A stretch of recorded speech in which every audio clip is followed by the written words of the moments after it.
সবকিছুই মানসিকতা দ্বারা নির্ধারিত হয়। যে কোনো দক্ষতা অনুশীলনের মাধ্যমে অর্জন করা যেতে পারে।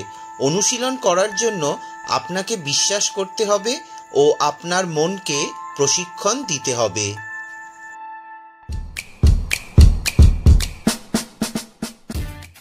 ক্যারল এস ডুয়েকের লেখা মাইন্ডসেট বইটি একটি সেলফ হেল্প বুক। এই বইয়ে লেখক বলেছেন যে দু ধরনের মাইন্ডসেট রয়েছে। একটি স্থির মানসিকতা, যেমন একজন ব্যক্তি অনুমান করেন যে তিনি ফলাফল জানেন, তাই তিনি আর চেষ্টা করতে চান না। আরেকটি হলো গ্রোথের মানসিকতা, যা আপনাকে বিশ্বাস দেয় এগিয়ে যাওয়ার। যারা সবচেয়ে স্মার্ট হয় তারা সবসময় বুদ্ধিমান হন না।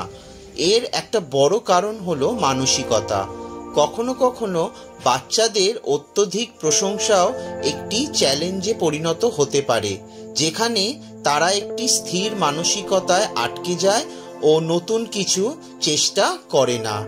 এমনকি যখন কেউ অসুস্থ হয়, তাদের মানসিকতা তাদের রোগকে অনেকাংশে নিরাময় করতে পারে। যখন কিছু শেখা কঠিন হয়, তখন আপনাকে তা উপভোগ করতে হবে ও এনজয় করতে হবে, মজা করতে হবে। আপনি যত শিখবেন ও প্র্যাকটিস করবেন, তত দক্ষ হতে পারবেন। যখন কোনো কিছুর জন্য প্রচুর পরিশ্রমের প্রয়োজন হয়, তখন হতাশ হওয়া উচিত নয়।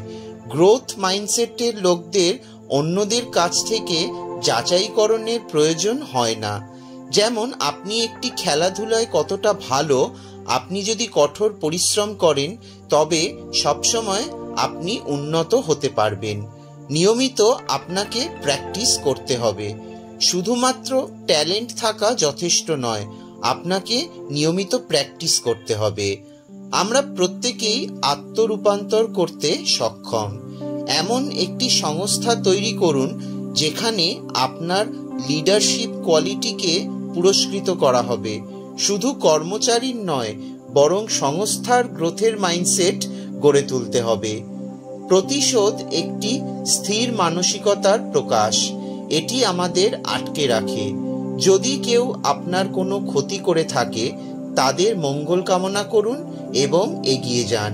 এটা একটা গ্রোথের মানসিকতা এবং এতে আপনি আরো ভালো অন্য জিনিসগুলোতে ফোকাস করতে পারবেন। যখন বাবা মা ও বাচ্চাদের কথা আসে, তখন বাবা মাকে সবসময় বাচ্চাদের উৎসাহিত করা উচিত। এর মানে এই নয় যে বাচ্চাদের সবসময় জয়ী হতে হবে। জয়ের জন্য তাদের কঠোর পরিশ্রম করতে হবে। শিশুদের বুদ্ধিমত্তার প্রশংসা করা উচিত নয়, কারণ এতে তাদের মানসিকতার ক্ষতি হয়। বাচ্চাদের কঠোর পরিশ্রম করতে শেখানো দরকার।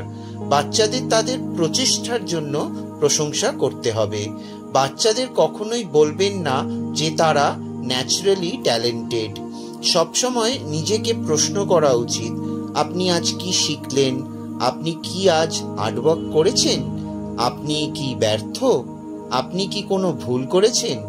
যে কোনো দক্ষতা বা স্কিল অর্জন করতে চাইলে ক্রমাগত আপনাকে হার্ডওয়ার্ক করতে হবে এবং সেইভাবেই আপনার মানসিকতাটা তৈরি করতে হবে, যেটা আপনার গ্রোথ ঘটাবে। এই ছিল ক্যারল এস ডুয়েকের লেখা মাইন্ডসেট বই থেকে শিক্ষণীয় কিছু বিষয়, যেটা আমি আপনাদের সাথে শেয়ার করলাম। ভিডিওটি ভালো লাগলে অবশ্যই লাইক, শেয়ার, কমেন্ট করবেন এবং অবশ্যই আমার চ্যানেলটাকে সাবস্ক্রাইব করে নোটিফিকেশন বেলটাকে অন করে রাখবেন, যাতে ভবিষ্যতে আমি যখনই কোনো ভিডিও আপলোড করব তার নোটিফিকেশন আপনাদের কাছে চলে যাবে। ধন্যবাদ।